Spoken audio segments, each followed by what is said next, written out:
राहुल गांधी जी आ रहे हैं।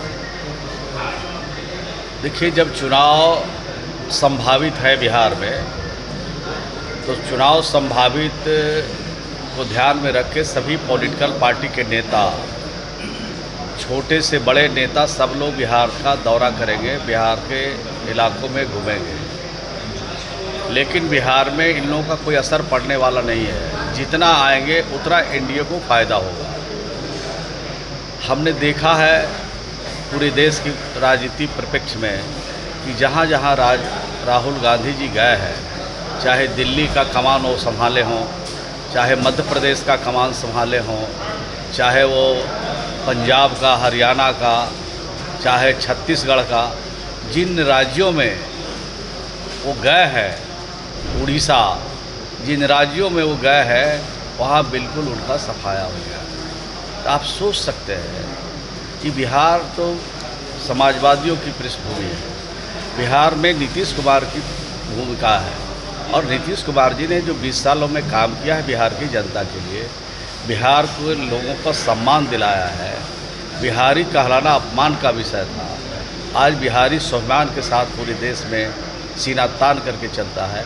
उस युग में कोई लाना नहीं चाहता है, उस युग में कोई लौटना नहीं चाहता है। नीतीश कुमार जी ने जो काम किया है सभी जाति के लिए, सभी धर्मों के लिए, सभी मजहब के लिए, और यूँ कहें तो सभी लोगों के लिए किया है। कोई ऐसे घर नहीं है, कोई ऐसी बिरादरी नहीं है जो बिहार के सरकार के साधन और सुविधा से वंचित है।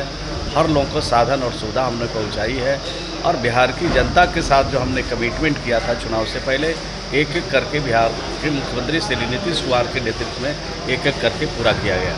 2025 में क्या लगता है? जब काम अच्छा लगता है, लोग को रोजगार मिल रहा है, देश का पहला राज्य बिहार है जहां 12 लाख लोगों को 2025 से पहले नौकरी दी जाएगी। ये देश का पहला राज्य है जहां 38 लाख लोगों को रोजगार बिहार में दिया जाएगा। तो रोजगार के क्षेत्र में, नौकरी के क्षेत्र में, महिला सशक्तिकरण के क्षेत्र में ये देश का पहला राज्य बिहार है जहां 10,63,000 स्वयं सहायता समूह बनाए हैं। ये देश का पहला राज्य है जहां 1,35,00,000 से ज़्यादा हम अपनी महिलाओं को, जीविका की दीदियों को उसमें शामिल किया है। ये देश का पहला राज्य बिहार है जहां 30,000 बेटियों को हमने पुलिस में भर्ती किया है, डीएसपी बनाया है, दारोगा बनाया है, सिपाही में भर्ती किया है। ये देश का पहला राज्य बिहार है जहां 1,20,000 शिक्षक एक बार बहाल किए जाते हैं। इतनी बहाली कहीं नहीं हुई है। और इसमें महिलाओं की जो भागीदारी है वो लगभग 55% की भागीदारी अब तक देखी जा रही है। आरक्षण तो उनको 35% का मिला, आरक्षण तो क्लास 1 से 5 तक के 50% के मिला, लेकिन एवरेज अभी जब जोड़ा जाएगा तो 55% महिलाएं आज सरकारी नौकरी में हैं, और नौकरी में भी जो शिक्षक की नौकरी है उसमें है।